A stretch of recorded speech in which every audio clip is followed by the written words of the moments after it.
Hello everyone, welcome back to Beach Boys TV. We're here again with another Matchday experience. This time we're at Lowestoft town. A new ground for me and Aaron, personally, but first time in quite a while the club has been here in itself. We come off the back of our emphatic 5-1 victory in the week, as you saw, against Bramtham.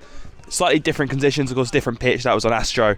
This is on a bit of a muggy grass due to the weather, but we're just thankful that the game is actually on. So, yeah, we'll cut to the team news. Up the Beach Boys.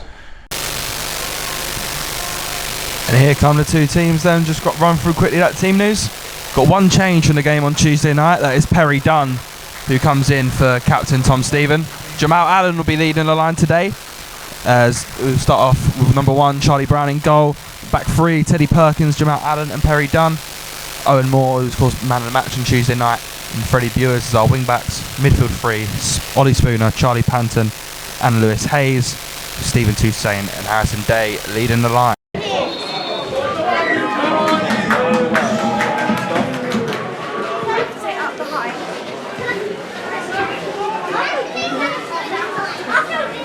Very cold afternoon, very windy conditions.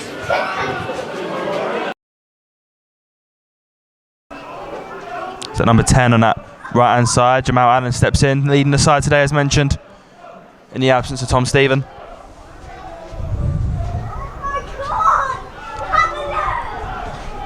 Sent forward by Lowestoft. Does the flag stay down? It does. Crosses blocked by Bewers and now cleared away.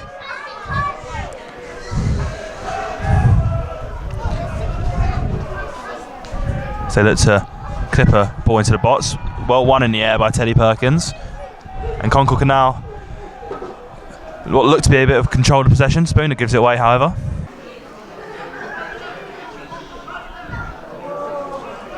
A little slip gives Concord the chance to win the ball back, and here's Panton. Sends it down the line once again. A blue shirt is there first. It's clipped into the channel now. Swung into the box. Jamal Allen has to head it behind for a corner. It's a good start for the hosts.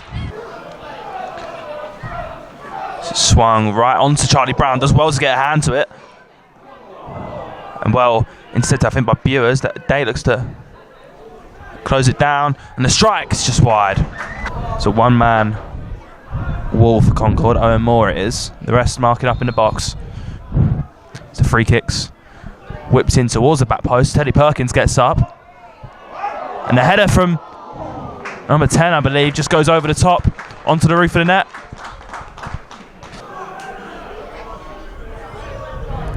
Once again, it's Owen Moore on his own at the wall. The free kicks whipped in. It's good hands. And Charlie Brown looks to perhaps send him away early, but it's prevented from doing so, and now throws it out to Freddie Bewers on his left-hand side. Into Toussaint. Now can Concord come forward with it for the first time in this one. Toussaint into Harrison Day. Bewers of the cross is cleared and headed on. Allen looks to win it back. It's well held up though. And Owen Moore slips over trying to intercept that one, and here come Lowestoft on the left. And the crosses look to be cleared by Panton. Forward with the ball. Needs options, however. Looks to clip it in behind to Harrison Day. The header's not good enough, and the keeper's come a long way for that one. Harrison very nearly getting a break off a defence there. Now finds Panton in the middle. Good little clip ball to Freddie Bewers, who can now deliver a cross towards the front post. For Hayes, does miss him, finds Harrison Day, back to Lewis Hayes. Here's Spooner. Day looks to clip a cross in. First header's missed. Falls now to Owen Moore on the edge of the box. Pat looked to have got there first, nothing given, however.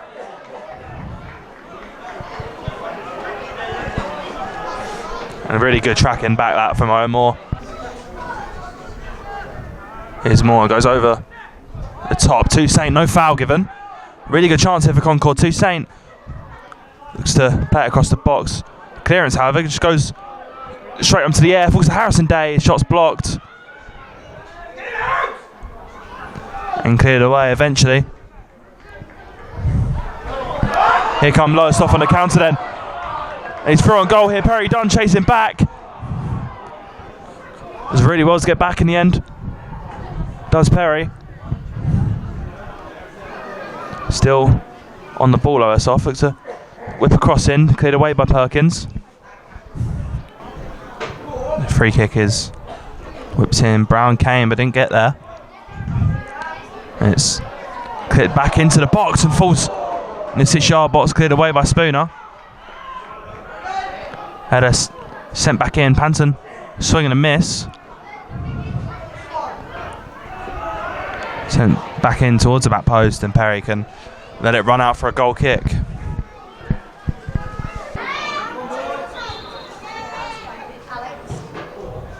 It's a dangerous delivery once again. Spooner gets the first contact, not away enough, and Charlie Brown this time comes out and picks it up.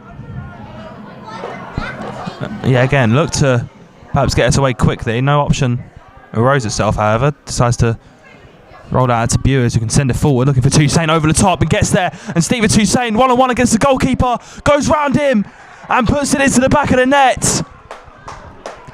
Massively against the run of play, but Concord and Stephen Toussaint won't care. And Concord take the lead at Lowestoft.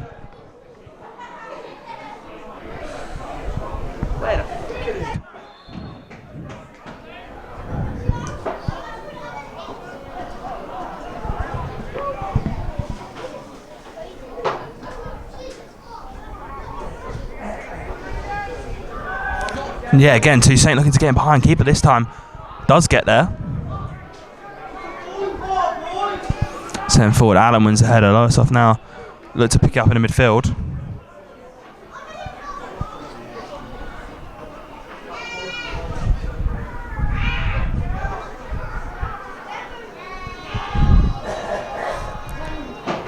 Good work on this right hand side. Step back to the edge of the box. Can he get a shot off now? Checks inside, little pass, now it's out wide. And looks to be fired across the box. Jamal Allen with the clearance, goes out for a corner. Funny that is.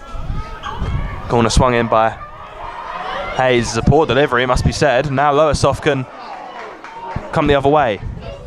Owen Moore, one chucking back, and now Lewis Hayes comes back to help out. Advantage played, I believe. Number 7 still has it, looks to switch the play. Bewers can sweep it clear and out for a throw.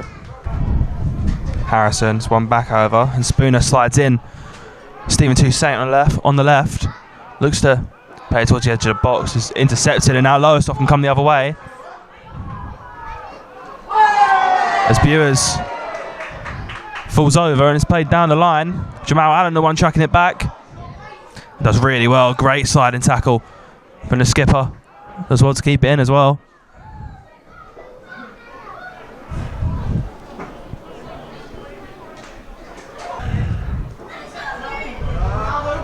It's good work on the left. And Owen Moore once again with a foul. He does have to be careful, Owen. Of course, he is on a yellow card from an earlier challenge. And does have to be wary on that right hand side. I believe as Sammy after that has just sent Kaya to go warm up. And heads it down the line to Lewis Hayes. It's a good surging ball towards the middle. It's dealt with, however. Lowestoft come the other way. It's a good ball in behind, and Charlie Brown does well. Good starting position. Off his line quickly to that one. Into Toussaint. Toussaint drives through. And he gives a late tackle, and I think he might be booking Stephen here. There's from the referee. It's dirty tactics. Dirty tactics by Lowestoft. And looks, yep, Stephen Toussaint, yellow card. So coming off there, that is. We had number 16 coming off. Who again has had a good game, to be fair. Sub's been made, and we're back on the way once again. Again, not for very long. I said we probably got about a minute, 30 seconds if that to play before he went down with the injury. Header there. And once more, Header by Teddy Perkins, cleared by Teddy Perkins, and that is half time. And it is Lowestoft 0, Concord Rangers 1. Now let's go and see what Sammy has to say at half time. So far is well done. He was under a lot of pressure first 15. Organised well, kept your composure. But that's what you've got to do. You've got to understand again there might be times in the second half where there'll be a sustained spell of pressure. You've got to be disciplined and organised and get height and distance in your clearances. You've got to keep talking to each other. And then you will get joy, you will get success, you will have chances. I believe we had the most threatening moments, but maybe we didn't, it wasn't clear cut. We've had 2 or 3 that could have been a goal. Could have been a goal, but it got blocked. Yeah, but it weren't, for me it weren't a clear chance. Their threat seemed to be when we've allowed them to put the ball in the box. So check that.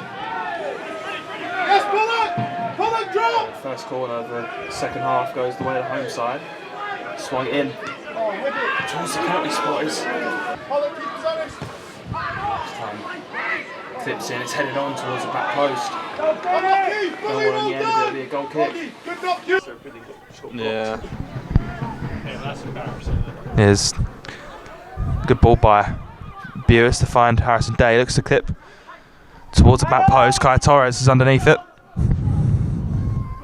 Back to Spooner. Here's Torres again.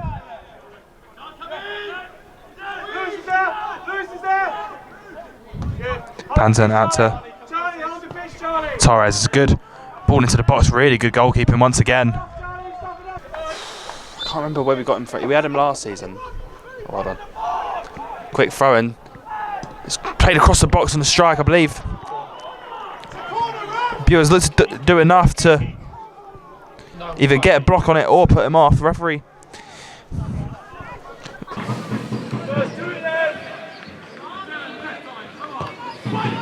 Corners. Whips here, it's a really good header.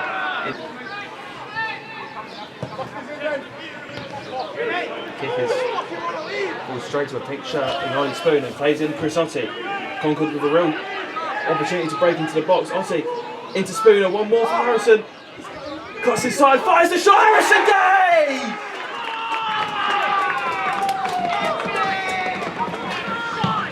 Once again, you have to say it's the run of play. Jammer! Punishing the mistake from the goalkeeper. Ollie Spooner does really well to win it back. Good work from him, Chris. Finds Harrison Day in the box. Took his time. On his left foot, fires it into the roof of the net. Well done. Really well keeping him in there. And played out. Just about there on inside.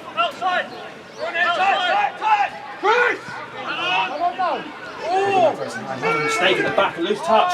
Brogan plays in Harrison Day. Into the box. It's cleared away.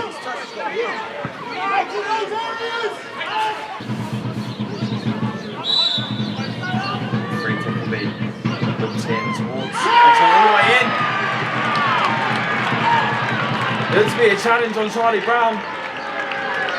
In the box, no foul given.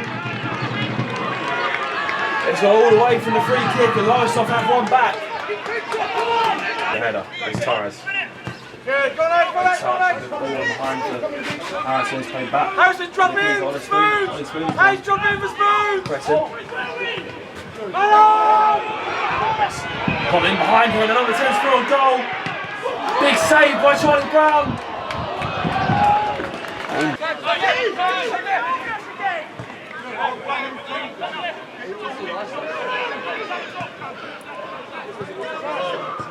Well done by Sam Brogan. Here's Bewers. Down the line for Brogan now. Concord can come forward. Sam Brogan plays it in behind. Played across the box. Chris Otti!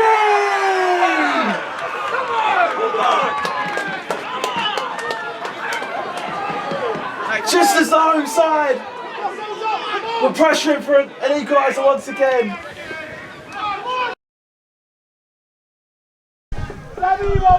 Really good work on the counter once again from the Beach Boys.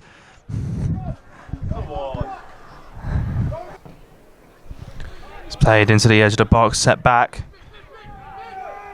looking to perhaps get a shot off, looking to pass his man. Perry Dunn gets out there and challenges and puts it behind for a corner. To keep it up right to the final whistle. It's not long now. It's clipped in towards the box, headed in. Perkins heads away. It falls a swing and a miss out of 20. Spooner does well to win the ball.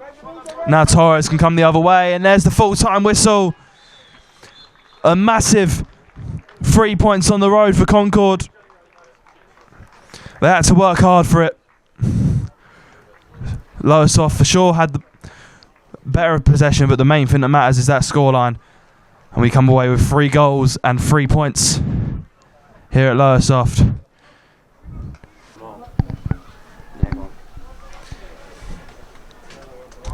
Now we've decided up in the gantry man of match.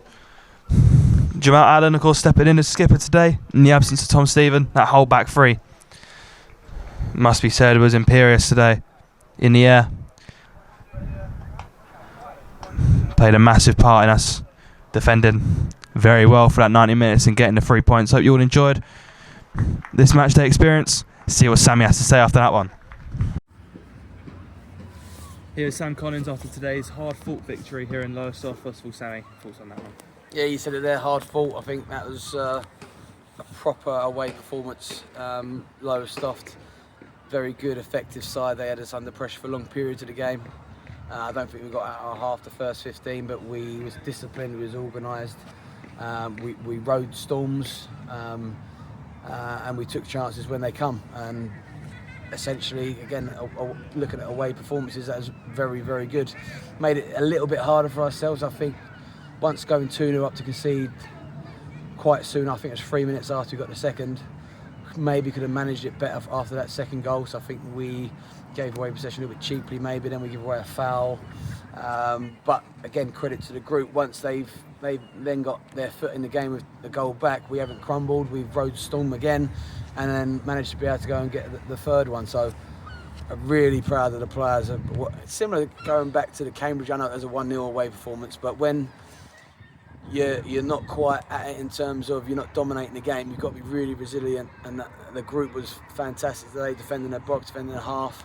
The pitch is okay, but I think the time of year it's quite slow and boggy, bobbly as well. But again, for such a young group, they adapted well compared to you playing on an artificial pitch on Tuesday, and you're able to play a little bit more football. They understood what was required today, and that was the biggest pleasing thing for me, along with how robust we were in terms of, again, sticking together and riding the storm and then punishing when we could. Of course, everyone worked tirelessly because defended really well. I just want to mention quickly Perry, with his first competitive start since August today. Just how pleased with you with his return today? Yeah, Perry hasn't been best pleased with me, if I'm honest, in terms of how I've managed him. But he got his opportunity today, which came late last night. We wasn't expecting to make a change, but unfortunately Tommy had a family issue that he couldn't make it with. Perry's last game competitively for us was Gorston, first game of the league season. Unfortunately got injured towards the back end of that, came back and broke his foot in training unopposed. So it's been difficult for him. I felt it's been best for him to go and play some games. So when he does come in for us, he's ready. I believe I've managed him well. He may disagree. He may think he's in front of other people, which is fine. That's what we had the conversations about. But yeah, again, that was such a tough game for him to come into, and last minute, because whether or not I should share, I won't go too much information, but me and him had a conversation on Thursday about where he's at, and at the time he wasn't in the plans because we weren't going to change anything from Tuesday. So yeah, for him to be able to have that conversation with me and then be able to adapt it and start a game, play 90, and put the performance in he put in, I don't think he really put a foot wrong. Made a little bit of timing off at times in the first half with headers. But considering again that's his first start competitively since August for us, I think he's played a game or two for Sporting Bengal at Step 5, and he's played for Rayleigh Town as well. You can't give him enough praise. I said in there, we didn't give him man of the match. I give that to Nathan choose, and he chose Jamal. But if you've mentioned Perry and we've chose Jamal, that just shows two of the back three how well they defended. because I think we said Jamal up at the gantry as well. Moving into the front line, Stephen once again, another goal, resilient performance up there. Went off in the second half after going down. Did he have any form of issue, or was it just cramp or tiredness? Bit of tiredness. He's got to be careful, manage his body. He's a young man who wants to play as much football as possible. He done something maybe he shouldn't have done on Wednesday. He should have been resting and recovering, but he didn't. I still decided to start him today because he's got hat-trick. If we don't start him, people will be asking questions why you're hat-trick goal scorers. But he needs to understand that he needs to look after his body. He can't just play day after day after day. We've got a very busy schedule, and if he wants to start week in, week out for us, he's got to take those rest days seriously and use them as rest. So maybe that played a part. He does feel something in his groin, and we're hoping it's nothing too serious. And it's a quick turnover to Wroxham on Tuesday. So yeah, it was a bit of both. It was a bit of he was looking a little bit leggy anyway. He didn't take the rest day on Wednesday when he should have. And yeah, he did feel his groin a little bit, so we've got to assess that. Because yeah, you just mentioned the quick turnaround for Wroxham on Tuesday, providing the weather holds off. Hopefully, time to get the boys up for another tough away day. Yeah, that's the message there. They got to enjoy the moment, enjoy the night, whatever they're doing with their partners or friends or family. They're going to enjoy that, because wins away from home in places when you've got to travel 2.5 hours don't come along very often. Even if you look at Malden travelling to Downham the other week and league position, they didn't get the 3 points there, and neither did we when we went Downham. If you look at the Gorster, we didn't win there, so it's our first trip 2 hours plus where we've got to win. So enjoy it, but then make sure tomorrow, Monday, you're recovering right. I've asked, which I always ask, make sure their communication is clear if anyone is struggling, so those that might have picked up are not, because they have to be honest. We've got a small squad now, we have to manage everyone accordingly. Yes, everyone wants to play, I get that, but they've got to look at the bigger picture. So hopefully I'll get 15, 16 messages tomorrow saying they're all okay, and then we can do our prep for Wroxham. I'm not sure, but my assumption is that they would have been here watching us today if their game was called off and not too far away, so that they'll be fully prepared for us. They've already beat us once this season, so we'll be fully geared to try and get some revenge up there. But they're a very good side. That they've adapted to last year. Again, as I mentioned in my last interview, they was in a sort of a relegation fight along with us, and now they pretty much, and they've dropped out recently, they've pretty much been in the playoffs all season. So they're a very strong, effective side. So it's be a tough, probably our toughest test yet, midweek away to Wroxham, where they are in the league. I think that'll be our toughest test of this year so far. Perfect. Thank you very much.